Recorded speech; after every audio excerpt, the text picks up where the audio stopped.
Hi everybody, foXnoMad here, and today I want to help you travel smarter by reviewing the Aputure AL-M9 portable light, road tested after 2 years of continuous use and travel.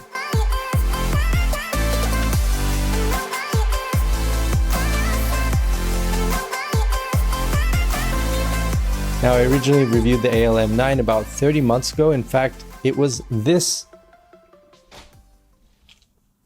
light right here was the light that I actually bought, and this is the same one that I've been using for over 30 months. So I wanted to show you how well it's held up in terms of durability, as far as its physical build, but also its usability. In other words, how useful is this light still now after about 2.5 years of using it? If you want to check out the original review with all the specs and all the details about this particular light, I'll link to that down in the description below, but this road tested review is all about durability.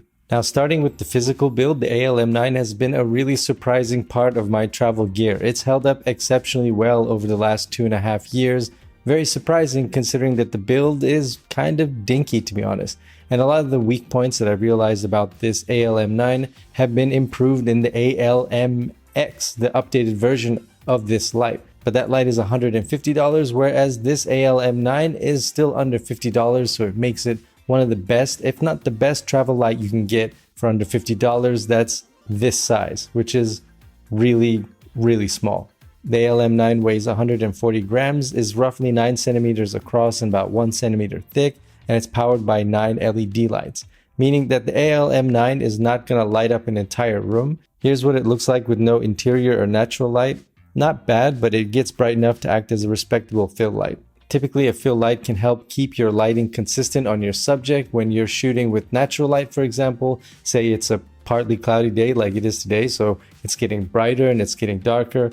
But this fill light, if I use that as a fill light right there, it can help keep my lighting consistent on my face at least, so when it gets dark, I don't just completely disappear and now I've blinded myself. But you see what I mean? So it's not going to light up everything. It's not designed to do that, but it can act as a respectable fill light. Or if you're in a very dark situation, like you're traveling, you're in a hotel room where the lighting isn't very good, or you can't get your lighting on your face like you want, then you can easily just prop this up somewhere and now your face is lit up, which is usually the most important thing on cameras. It's your face or your subject or whatever you're shooting, so you want that to be well lit and at least consistently lit no matter what the background lighting situation happens to be. The AL-M9 has 9 brightness levels and does get very bright at the higher levels, but being so compact, the light can get harsh at strong levels, even with this magnetic diffuser which attaches right on the front. And because of that, you probably won't want to crank this up too high because the light does get quite harsh, especially if it's close to you or if it's mounted right on your camera.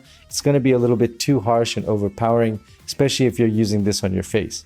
The color temperature is balanced at 5500 Kelvin, which is daylight. So it's balanced for daylight, which is ideal because that's usually the kind of look that you want. You usually want to use this as a fill light that's going to help you blend in with daylight. And if you're indoors or you want to change the color temperature, it has these paper filters with it, which is like a lot of things with this light. Not very elegant, but when you really need it, when you really need to change the color temperature, it's gonna work. It kind of works. It doesn't give you much accuracy. It doesn't give you much ability to adjust the temperature precisely, but when you need it, it's going to do the job. This light has held up really well considering that it's been taken in and out of a backpack and traveled for 30 months. It hardly has any scratches.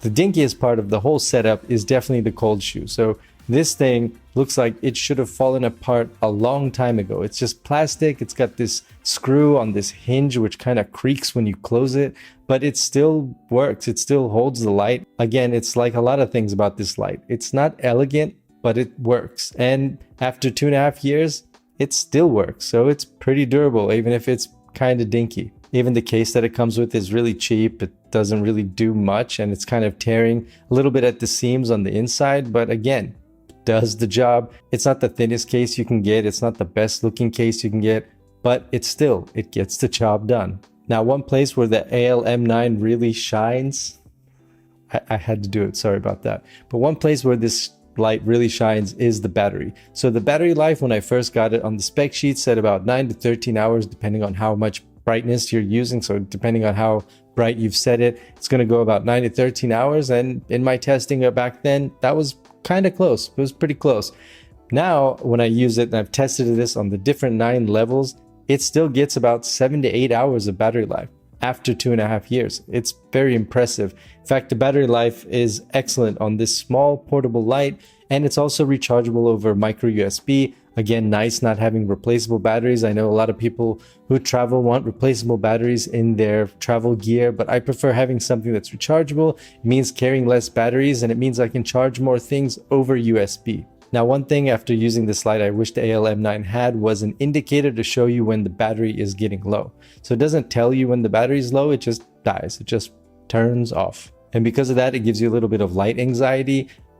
Sorry, I'll stop. I'll stop. But it does give you a little bit of anxiety when you're using this light, that you're always worried that the light might just give out. Now, you've got hours and hours and hours of battery life, and it charges up full in about an hour and a half. So it's a very quick charge. And if you just are diligent about charging this light on a regular basis, you won't have to worry about it. But I tend to have these long shooting days where I have this light on for hours, or I don't charge it at night, for example. I don't want to always top it off for whatever reason, so I don't always do that. So it does give you that little bit of anxiety, and this is something they've improved on the newer version.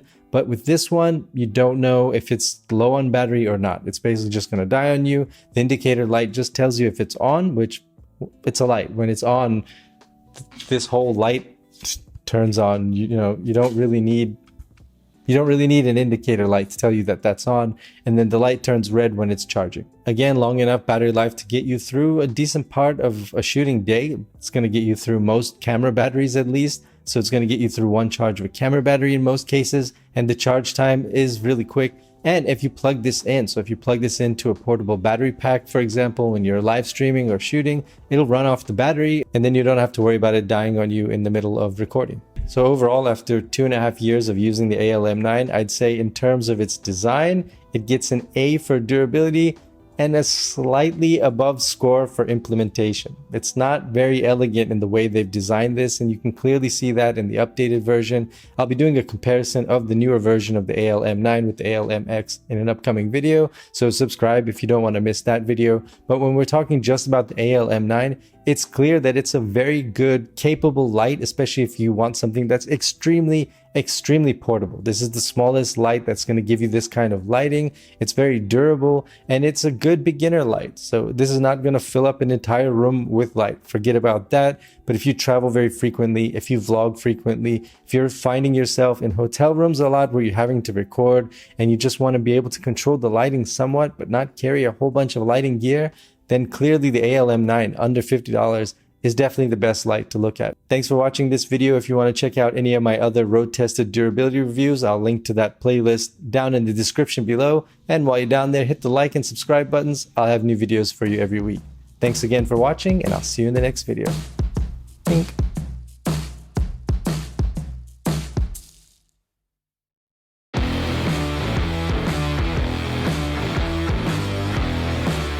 Useful is this light now compared to when it was